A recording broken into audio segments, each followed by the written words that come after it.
Hello, everyone, and welcome back to the Leverett Ball Show. And on this episode, I am joined by NFL agent Ron Butler. And Ron has done a lot in his career with Agency One Sports Group, and he's represented some very well-known NFL athletes, some of them including Jayden Daniels and also Lavonte David, among others. And Ron, I know the grind never stops in the agent world. I know you were actually flying earlier today. You have a recruiting trip you're on.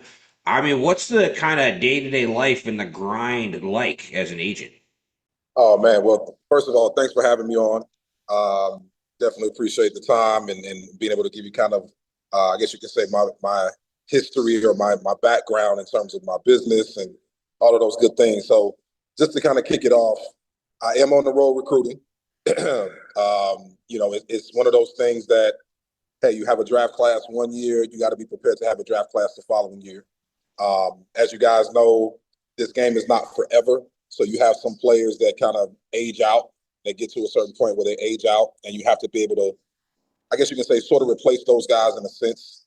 And so in my line of business, it's really about jumping on the road, developing relationships, having meetings, having talks, all of those things because it's just year in and year out. So we're doing, between rookies for the draft class for 2026.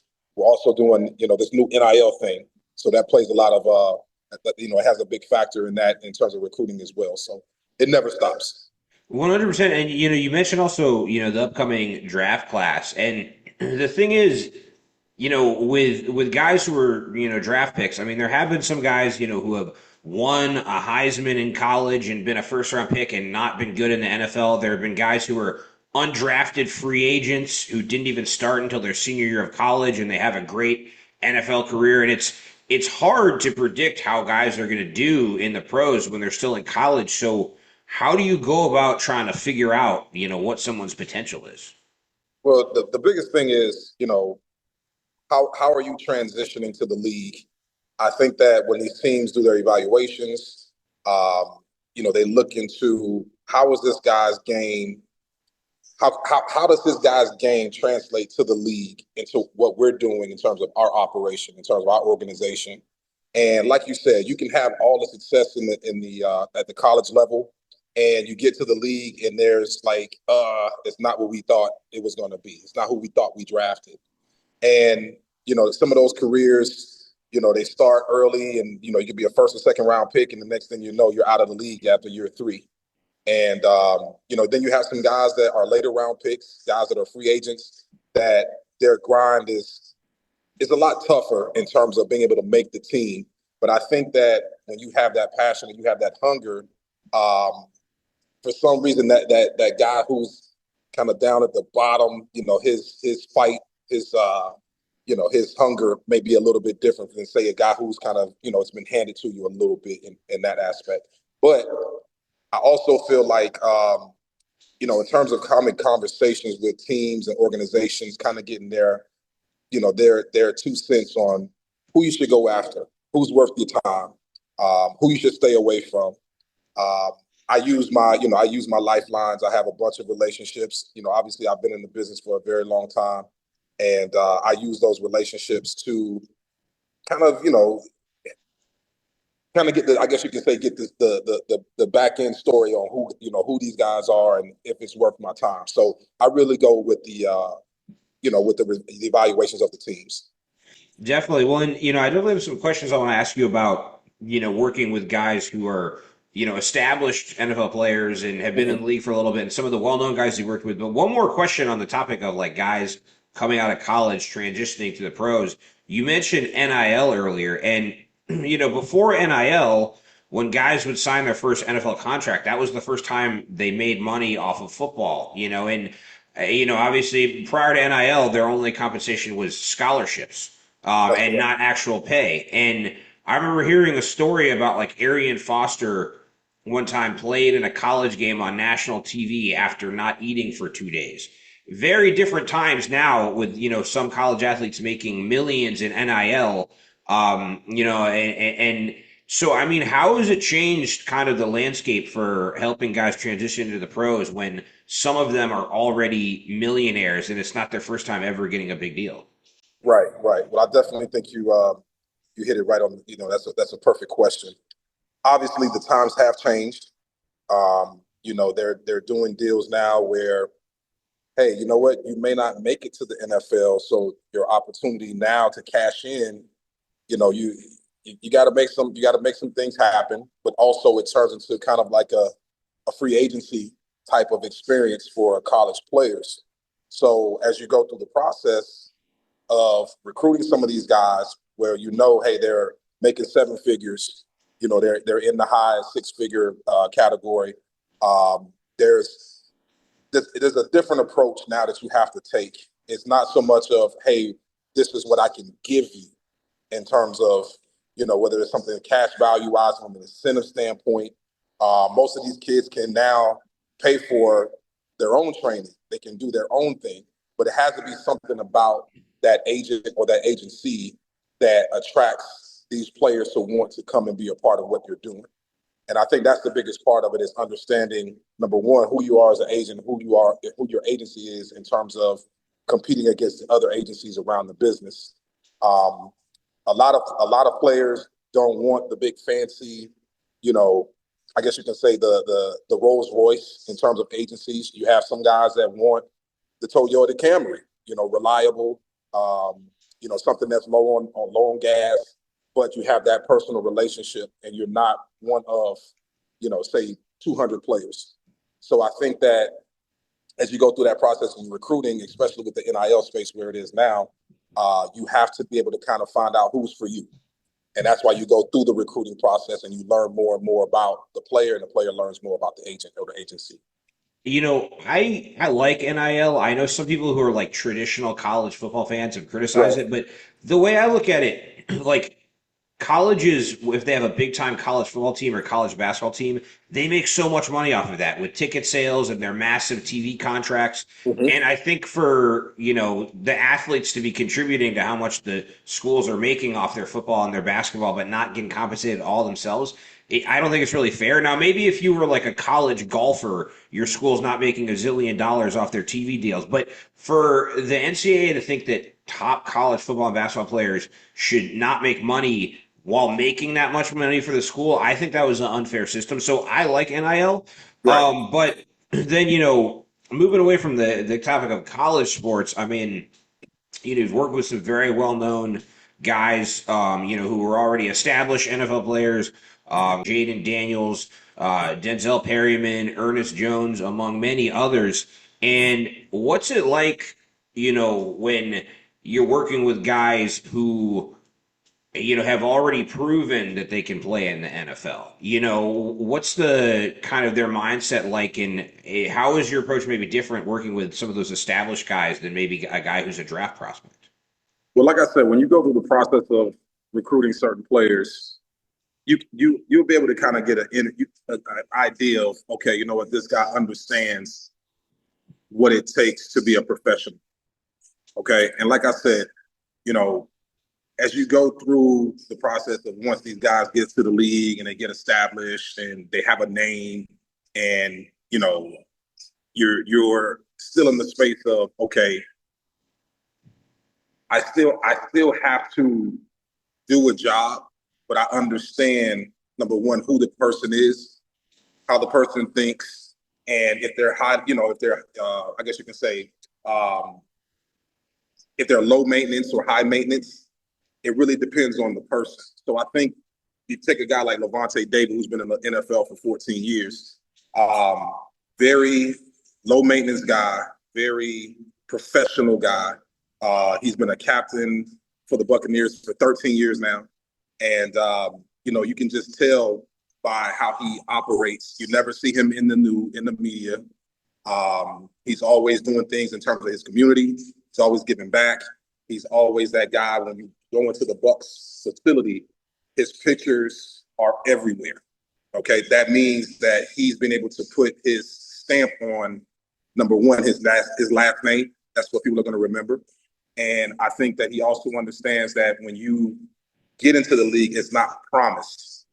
So when you have some of these younger guys that come in and they've always been, I guess you could say, kind of catered to.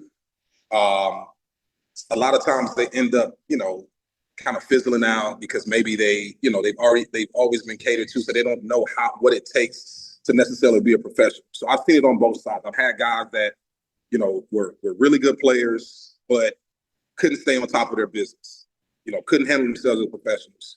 And they found themselves out of the league after a couple of years. And it sucks, but as an agent, you're trying to continue to motivate and push to get guys to understand. But guys like Lavonte and guys like Jayden Daniels, who are like the epitome of what it's all about in terms of being an NFL player. Low maintenance guys, hard workers, football guys, take care of their families, give back to their communities. Those are the type of guys that last a long time in the NFL.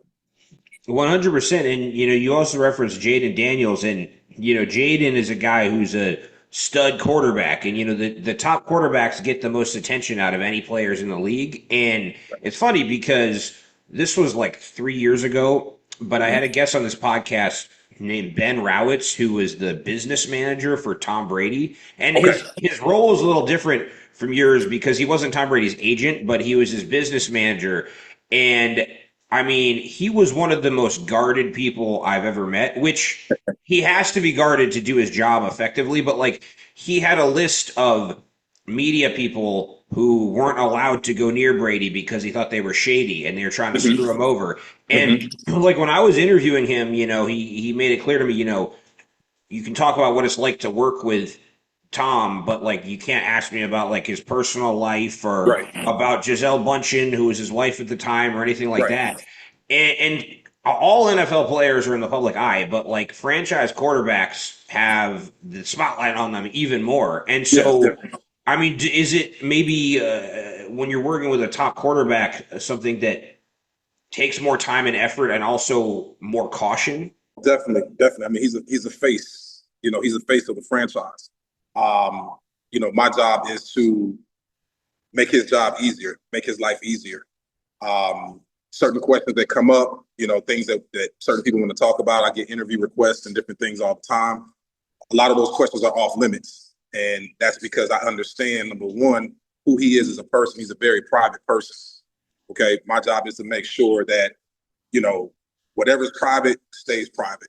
Okay. Whatever he wants people to know about him, you will know about him based off of how he presents certain things. But I do understand from Tom's perspective in terms of this larger than life athlete, or I guess you can say, influential person. There are certain things that people maybe shouldn't ask because it's nobody's business.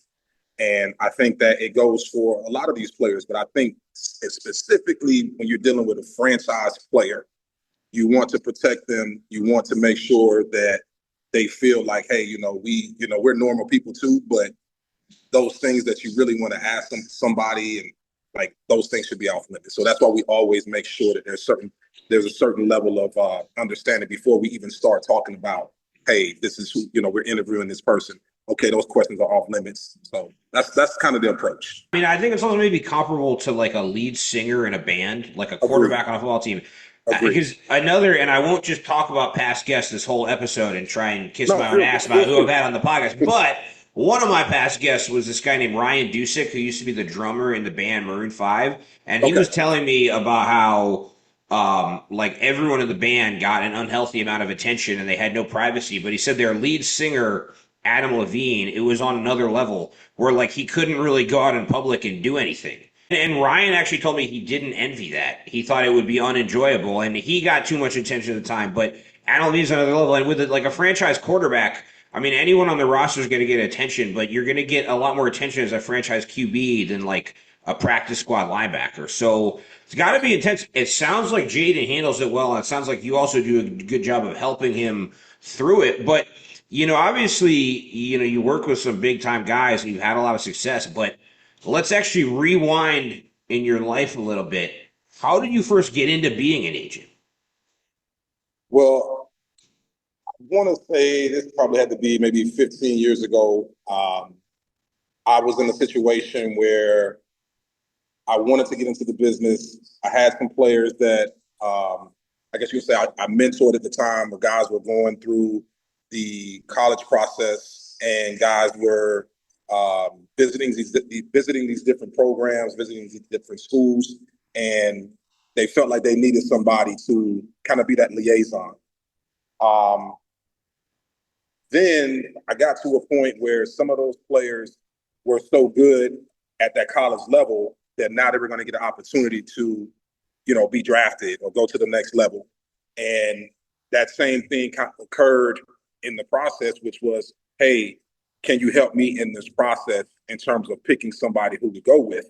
So we vetted a lot of agents in the process. I'm not going to say a bunch of names, but we went through the process. I sat down with a bunch of these guys. I listened to what they had to present. I saw their book of business. I would say a lot of those guys were very impressive, to say the least. But it was more of a situation where I understood that at the time I didn't know enough about doing contracts, and I didn't have the experience in terms of, I guess you could say, or the credentials that some of these other guys have. But what I did have was a relationship with the player. And as we vetted the process, there was a particular group that kind of caught my eye in terms of, hey, this is something that I may want to pursue somewhere down the road. And if there was an opportunity there, then obviously I would seize that opportunity. So I ended up doing that. Funny thing is, the player at the time who I was helping in the process, he actually didn't sign with that group at the time. So it didn't work out in that sense. But once those guys said, "Hey, we like what you have to say, we like what you're about. Why don't you come under our umbrella and see if we can make some things happen?" So I started recruiting. My first year ended up hitting a home run. Had a first round pick, guy named Kareem Jackson out of Alabama. Went on to play for the Texans, the Broncos, and a couple other teams. But funny story is, that same guy who I was helping in the process, once I became a certified agent, he ended up coming back and being a part of my group. And I represented him, and I did maybe 2 or 3 contracts for him. So it was more so of I guess you could say I got grandfathered in, and they gave me an opportunity. And, it was cool at the time. So that's kind of really how I got my start. And you mentioned, there are some different people, you interviewed agents who were interested in working with you and some of the athletes you knew. Fun fact, I was actually one of the agents that Ron rejected from working with. No, I'm lying. I completely made that up. But no, I've been holding that in this whole interview. But no, I mean, That and was it's a good one, yo. That was a good but one. I think also kind of like what you mentioned, like, I think knowing the right people and having the right timing can get you grandfathered into any industry. Like, I've worked hard to become a broadcaster, but I also was fortunate to have the right contacts when I was coming out of college. Right. And it's all about networking in relationships. I mean, building off that, like, what advice would you have for any aspiring sports agents who might be tuning into this podcast?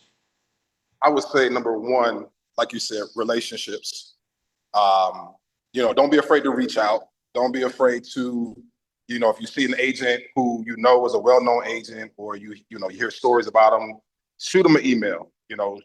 Go visit their website, and when and if you get a response, you ask the certain questions that you want to know. Hey, how do I get in the business? What was it that you did? What was your path in terms of getting to where you are? And a lot of times people find value in different people. They may not be the best contract person. They may not be the best relationship person. They may not be the best closer, but it may be something there that you have that might be attractive to that agent or that agency, that obviously, hey, you know what? I like what you have to say. I'm going to give you an opportunity. And sometimes that's all it takes. And then now you got the experience, and now you can go out, you can prove yourself, and you create value. That's really what it's about. You have to create value for yourself. That makes a lot of sense, and I mean, kind of similar to talking about creating value. Like, maybe in a lot of industries, when you're trying to get hired, think about what they want, and and where their head is, and then how you can be valuable to the person you want to work for. So I think that's great advice for anyone trying to be an agent, or anyone really trying to work in sports in any capacity. And Also, I know you already have a zillion big time clients, but there are some pro athletes I've had on this podcast who still listen to it. And, if there are any athletes, listening, pro athletes listening who may need a new agent, what can you tell them about, why you be the right fit for them?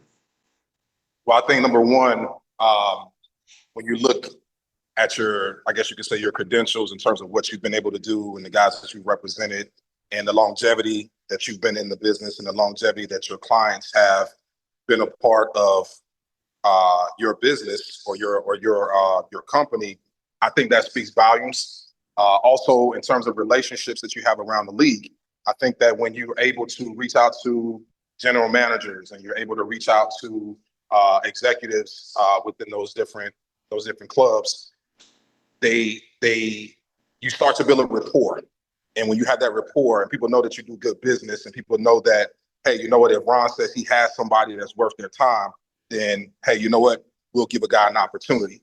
I think those are the biggest things when guys are looking for representation, is to make sure that they have somebody that has experience, but also has their faces clean in terms of the business. A lot of teams don't really want to work with guys where they know, okay, he comes with all of this baggage. He's a headache.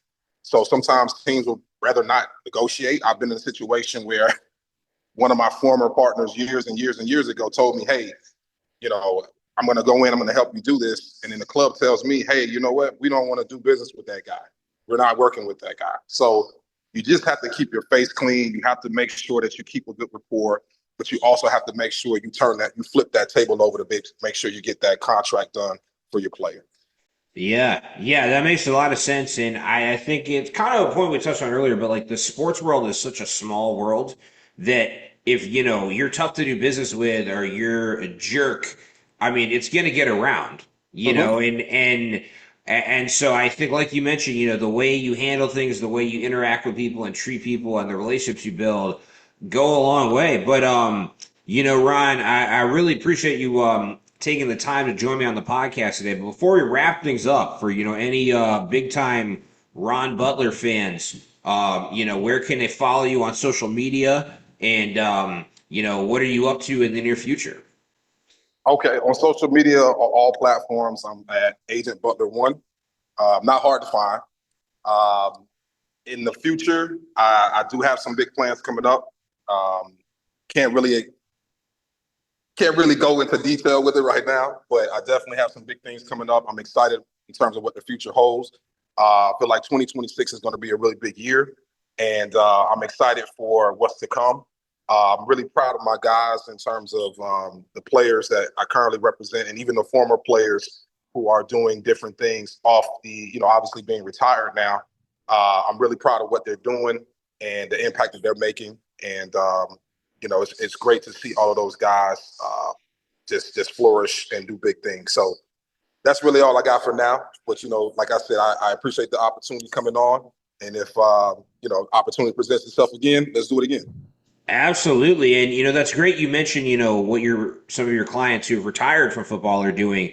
That's great that, you're not only there when they're entering the draft, come out of college and while they're in the NFL, but you have that long-term relationship with them. And that's great to hear. I'm sure they really appreciate that. But everyone, once again, that was Ron Butler. You've been listening to the Leverett Ball Show.